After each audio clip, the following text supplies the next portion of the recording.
More powerful than the tread of a mighty army is an idea whose time has come. And I think the time to end the drug war has come. It's not about the fact that drug use and certain crimes shouldn't be criminalized. We can argue whether they should be criminalized or not, but it's about whether or not they're treated, the punishments are fair, and the education and the whole sort of community that builds up around them. When we talk about this film, and we talk about the war on drugs, we cannot dismiss the fact of all the things of deindustrialization, the issue of jobs, the issue of education, all of them connect into that. Here I work at a prison, and I have people coming in here by the flood, and I want to turn them out better than I got them. And so I have these programs in place to do that. And then along comes a sort of tough-on-crime, cheap politician, which is to say most politicians in America. And what they do is they sell the public on, you have an enemy and I will keep you safe, so keep me in office. But in order to do that, they need taller fences, more handcuffs, more cops on the street, etc. So they promise all that to the public, and this is still Warden Franklin's vision of his job.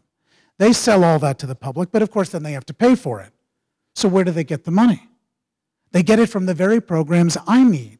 So they defund my programs to put more money into law enforcement to create a greater flow of bodies that I can then do less with.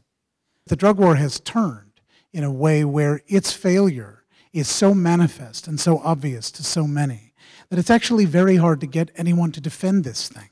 I mean, we went around with the camera looking to make the most fair movie we could, and so I would meet someone like Security Chief Carpenter in the film, and I would think, now that's finally the guy who's going to tell me why we should be locking people up and throwing away the key. And 10 minutes later, he's comparing what he does to Nazi Germany.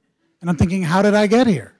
So I look at the possibilities for us, right in this audience, to take this moment, as we digest the film, as we begin to talk about that, bring another level of consciousness to people about what is happening. Could I find voices inside the system that would break ranks? And I was astonished at the majesty of human beings, that a person from his judge's robe will tell you that his hands are tied and what's wrong.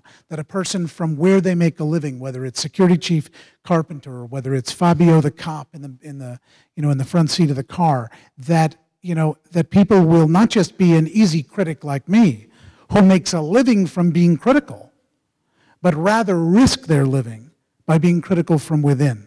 And if that doesn't lead us all to put this on trial and to put every effort we can as human beings to impress upon policymakers that they must change this, then these people do this in vain.